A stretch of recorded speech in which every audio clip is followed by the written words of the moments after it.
이 시간 우리에게 주시는 하나님의 말씀 요한복음 14장 16절로 24절의 말씀을 봉독해 드리겠습니다. 내가 아버지께 구하겠으니 그가 또 다른 보혜사를 너희에게 주사 영원토록 너희와 함께 있게 하리니 그는 진리의 영이라. 세상은 능히 그를 받지 못하나니 이는 그를 보지도 못하고 알지도 못함이라. 그러나 너희는 그를 아나니 그는 너희와 함께 거하심이요 또 너희 속에 계시겠습니다. 내가 너희를 고아와 같이 버려두지 아니하고 너희에게로 오리라. 조금 있으면 세상은 다시 나를 보지 못할 것이로되 너희는 나를 보리니 이는 내가 살아있고 너희도 살아있겠습니다. 그날에는 내가 아버지 안에 너희가 내 안에 내가 너희 안에 있는 것을 너희가 알리라. 나의 계명을 지키는 자라야 나를 사랑하는 자니 나를 사랑하는 자는 내 아버지께 사랑을 받을 것이요 나도 그를 사랑하여 그에게 나를 나타내리라. 가룟 아닌 유다가 이르되 주여 어찌하여 자기를 우리에게는 나타내시고 세상에는 아니하려 하시나이까. 예수께서 대답하여 이르시되 사람이 나를 사랑하면 내 말을 지키리니 내 아버지께서 그를 사랑하실 것이요 우리가 그에게 가서 거처를 그와 함께 하리라. 나를 사랑하지 아니하는 자는 내 말을 지키지 아니하나니 너희가 듣는 말은 내 말이 아니요 나를 보내신 아버지의 말씀이니라. 아멘. 복된 주님의 날 예배드림이 기쁨인 줄로 믿습니다. 함께 예배드릴 수 있는 은혜를 주신 하나님께 감사드리며 온라인으로 또 현장에서 함께 예배드리는 우리 모두에게 주님의 강물 같은 은혜와 평강이 함께 하시길 축원합니다. 예수님께서 6월절 마지막 만찬, 초회 만찬 때 제자들을 발도시켜 주시고 길과 진리와 생명이 되시는 그 유일한 길이신 예수님에 대한 말씀 지난 시간에 나눴고요.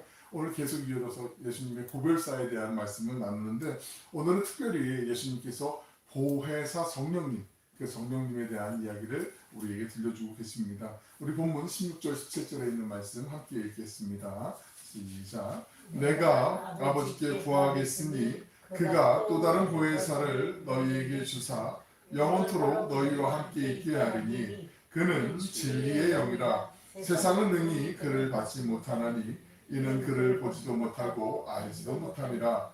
그러나 너희는 그를 아나니 그는 너희와 함께 거하심이요 또 너희 속에 계시겠습니다.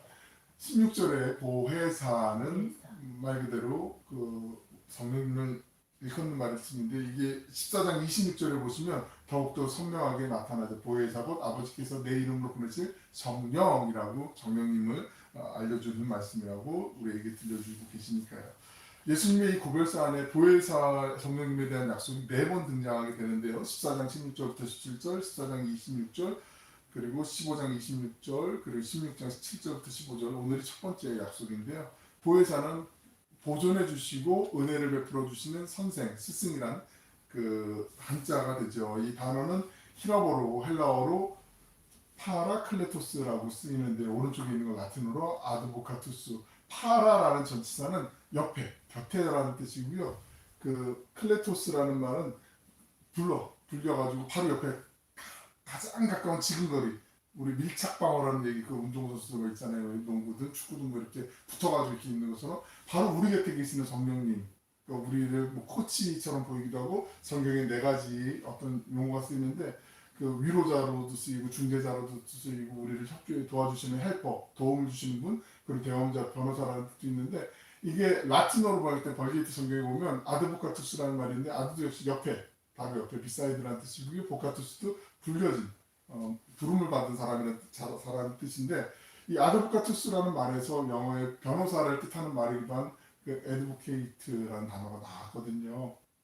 성령님은 그러니까 우리 바로 가장 옆에 곁에서 우리를 지켜주시고 우리가 필요한 게 있는지 없는지 돌봐주시고 마치 코치, 육상선수나 운동선수 코치처럼 바로 옆에서 도와주시는 그런 분. 근데 가장 많이 쓰이는 용례는 위로자, 우리의 우리를 위로해 주시는 분으로 성경에 많이 등장하는데 그 성령님에 대해서 예수님이 말씀하고 계세요. 그 내용을 한번 우리 같이 보려고 합니다.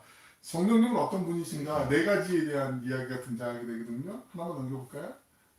파라클레토스라는 성령님의 이 헬라어 이 원뜻의 그 충실하게 한번 그 성령님은 어떤 분인지 4가지를 한번 우리가 보려고 해요. 첫 번째로는 성경에 보면 이 예수님 고별사에 37번이나 예수님 나는 이제 갈 거야. 그리고 나 대신 성령께서 오실 거야. 보혜사가 오실 거야. 이 표현이 37번이나 등장해요. 37번.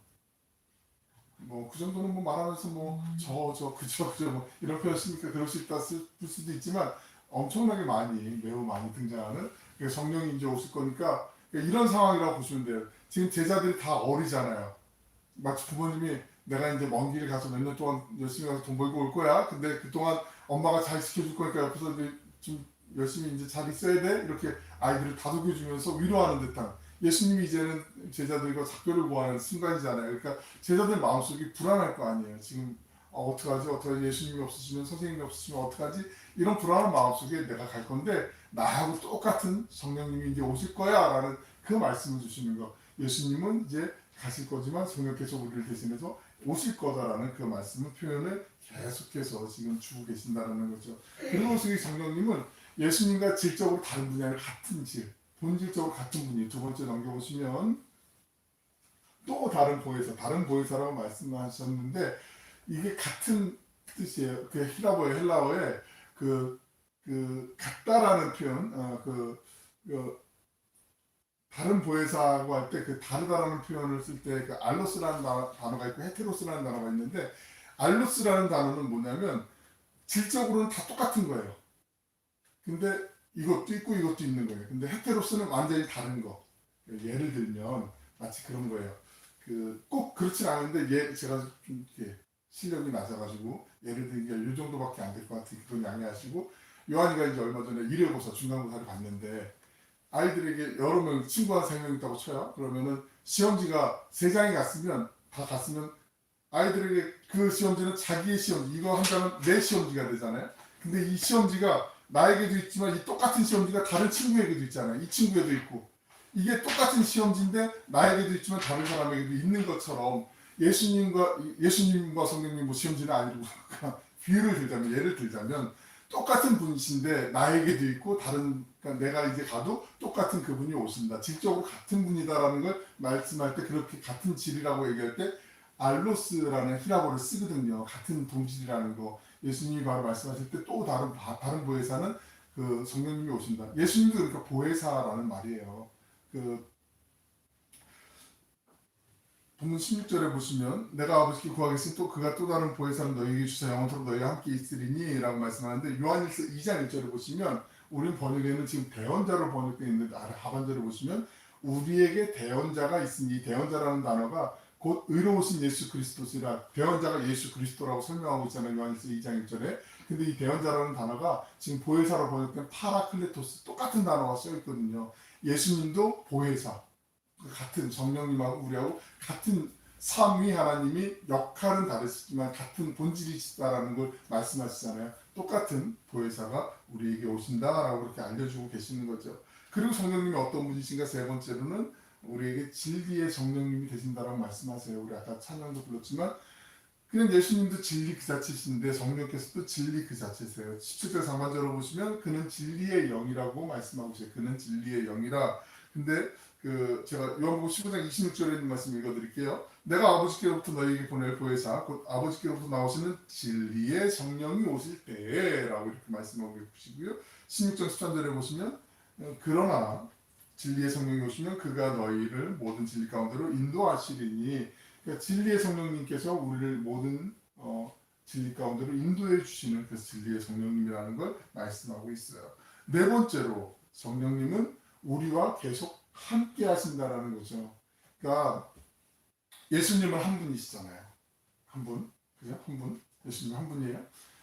성령님도 한 분이신데 예수님은 시 공간을 초월해서 계실 수 있는 분이시지만 육신을 입고 사람의 몸을 입고 오셨기 때문에 그 사람들이 있는 곳에 오셔서 찾아오셔서 말씀하시고 고쳐주시고 이런 일을 하셨지만 예수님이 떠나가신 다음에 그 본질과 같은 성령께서는 온 우주 만물에 충만하신 하나님이시잖아요. 그러니까 우리 각 사람이 예수님 만나고 싶을 때 성령님께서 예수님 대신 우리에게 찾아와 주시고 누구에게나 1대1로 만나 주실 수 있는 분 하나님도 찾아오시지만 모든 온 땅에 충만하신 분이기 때문에 사도행전에 보면 사도행전 1장 8절에 성령이 임하고 난 다음에 성령 강림 사건이 나타나고 난 다음에 각 사람 위에 바람 같은 성령 불의 혀처럼 갈라지는 것이 각 사람 위에 임했다라고 말씀하는데 그 성령이 우리 안에 다 찾아와 주셔서 우리를 만나 주시는 거죠.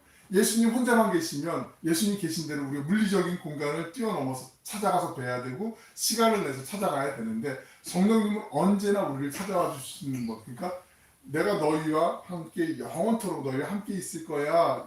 마태복음 28장 19절부터 20절에 보시면 예수님께서 마지막 그 Great Commitment, 그 마지막 지상 명령이라고 하는 그 최대 그 가장 큰 계명을 우리에게 주시거든요.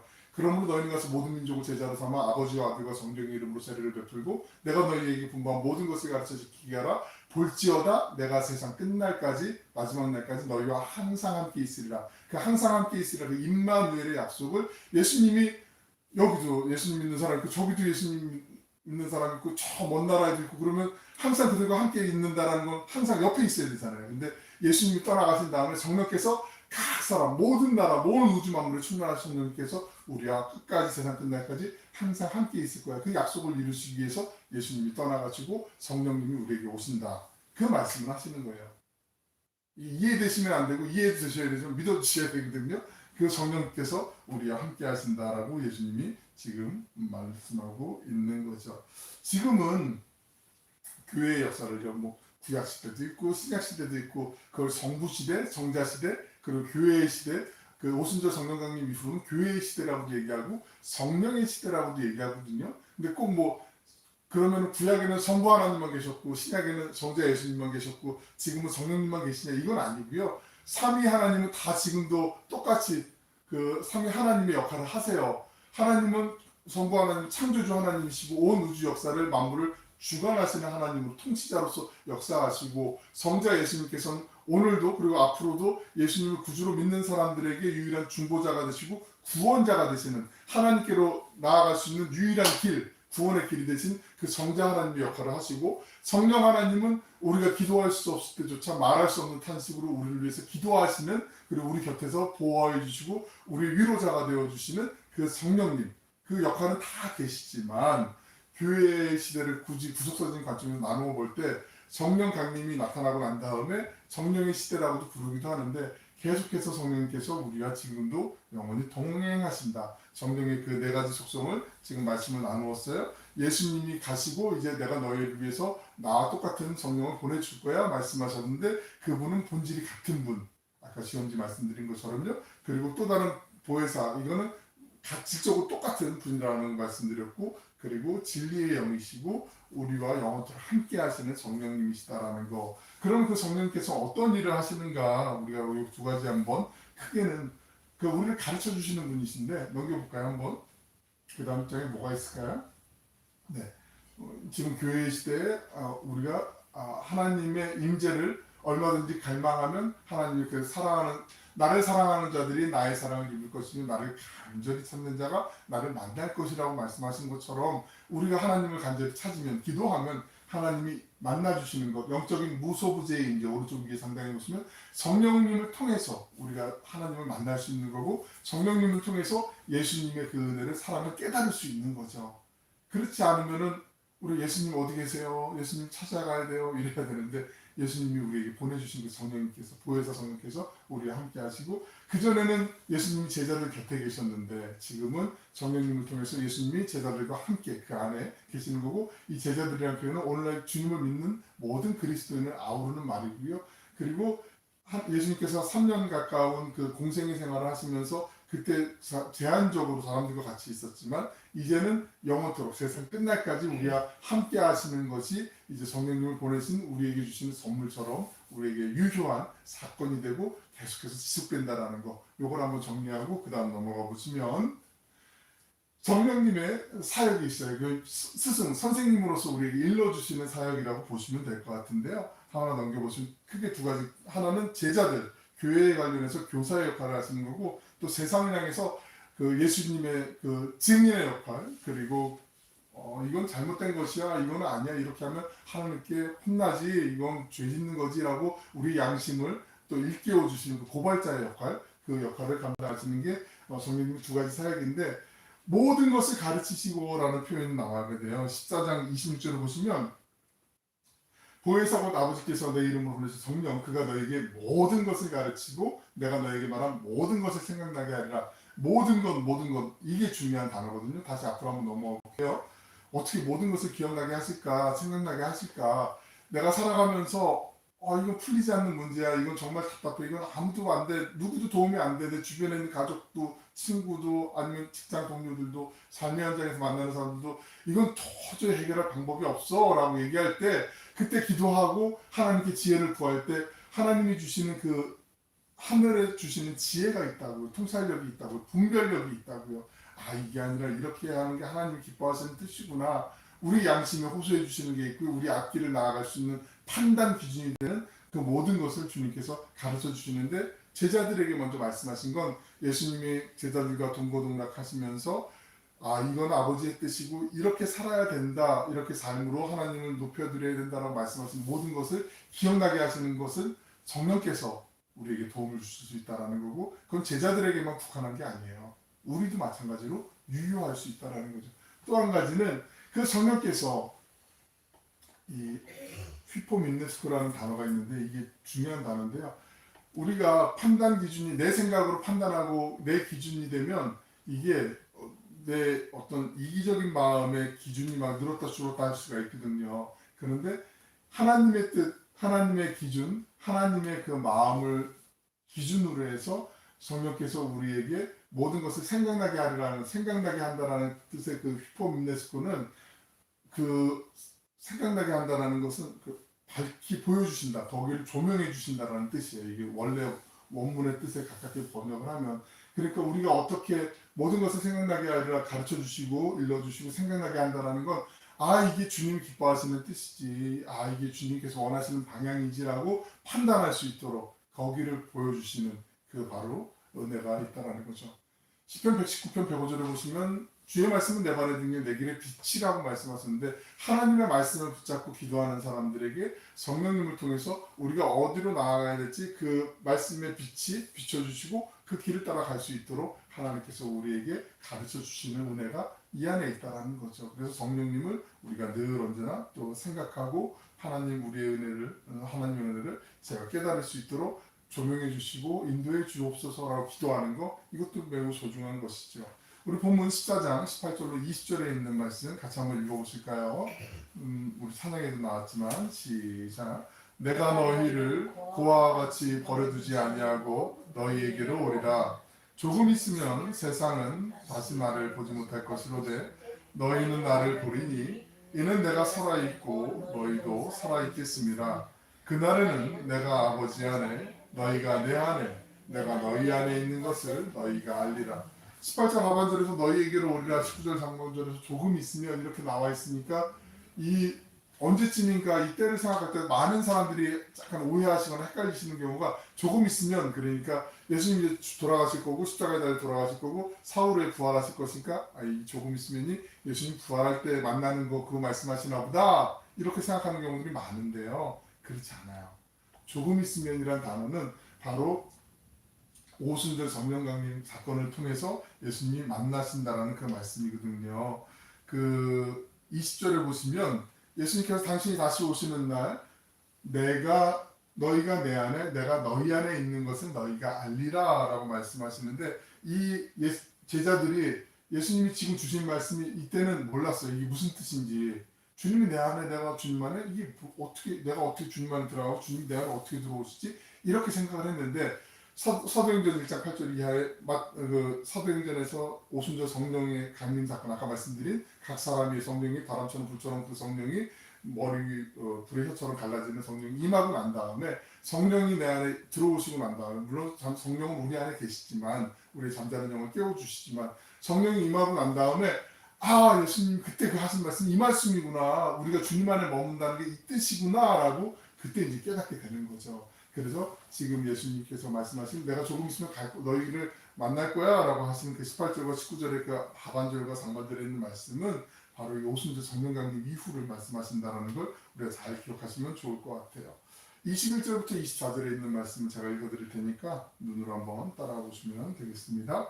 나의 계명을 지키는 자라야 나를 사랑하는 자니 나를 사랑하는 자는 내 아버지께 사랑을 받을 것이요 나도 그를 사랑하여 그에게 나를 나타내리라.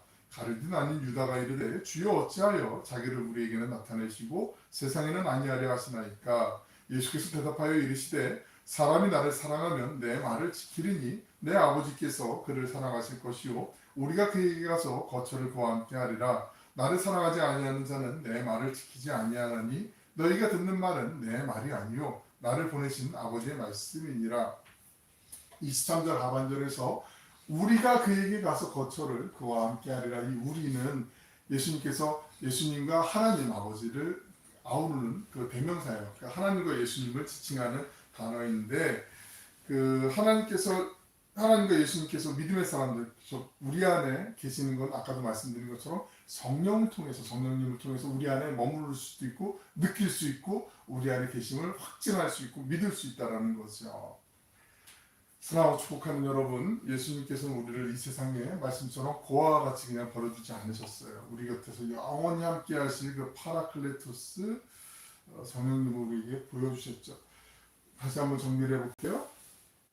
예수님이 사람의 몸을 입고 계실 때는 우리 주변에서, 제자들 주변에서 예수님 만나고자 하는 사람들 곁에서 예수님께서 도와주셨지만 이제 그 성령, 예수님이 가시고 성령님이 오시면서 우리 안에 성령의 강림이 있으면서 우리 곁에서 주님이 우리를 보호해 주시는구나 하는 그 믿음을 갖고 그 세상을 살아갈 수 있는데, 성령이 임하고 나니까 우리 마음 안에, 우리 마음 깊은 곳에 성령님의 임재가 이제 가득하게 되고 그 속에서 삼위의 하나님, 성부 하나님과 성자 예수님, 성령 하나님께서 내 안에 계시는 내가 믿게 되고 그 속에서 하나님 내 목자가 되시고 내 안에 계시는데 내가 뭐가 두렵고 내가 뭐가 염려가 되고 어렵고 힘들어도 이거 내가 주님 안에서 이겨낼 수 있지.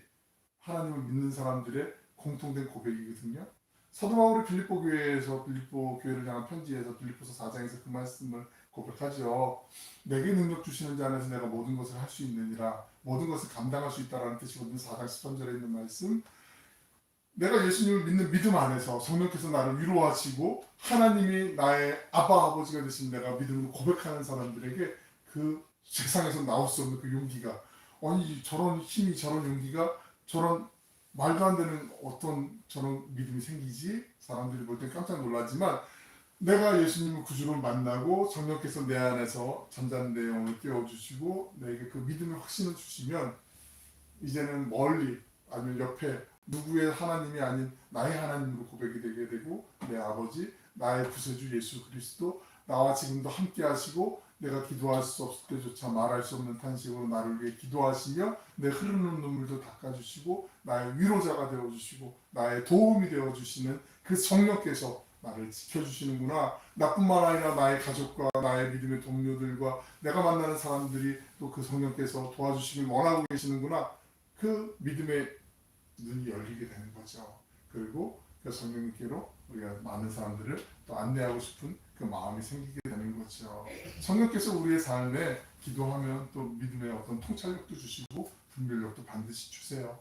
그래서 기도하며 선택하고 기도하며 결정하는 것이 매우 소중한 것이죠. 우리가 주님을 사랑하고 그분의 말씀을 따라 살려고 몸부림칠 때 보혜사 성령님께서 성부 하나님과 성자 예수님께서 우리 안에 거처를 삼으시고 영원히 우리와 함께 하시는 거죠. 그러므로 우리는 연약한 우리를 돕기 위해 오신 성령님의 가르침과 인도하심을 간구 매일 기도하며 매 순간 의지해야 되죠. 우리 함께 험한 세상에서 성령의 권능에 힘입어서 생명력 충만한 믿음의 신뢰 여정을 오롯이 전진하는 복된 예배자들 되시길 주님의 이름으로 축원합니다. 기도하겠습니다. 사랑하여 풍성하시고 자비로우신 아버지 하나님, 저희를 험한 세상에 고아와 같이 홀로 버려두지 않으시고 진리의 영이신 보혜사 성령님을 저희에게 보내주심을 진심으로 감사드립니다. 저희의 연약함을 아시고 우리 옆에 오신 보혜사 성령님, 날마다 우리의 참된 교사가 되어 주시옵소서. 우리가 마주하는 삶의 모든 문제 속에서 적절한 답을 찾을 수 있도록 지혜와 통찰력을 허락해 주시고 주님의 말씀을 깊이 깨닫고 온전히 지킬 수 있도록 밝히 조명하여 주시옵소서.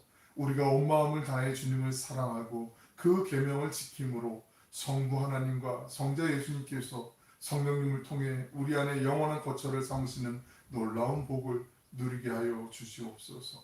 어떤 시련 속에서도 저희를 돕고 위로하시는 성령님의 인도하심만을 매 순간 간구하며 의지합니다.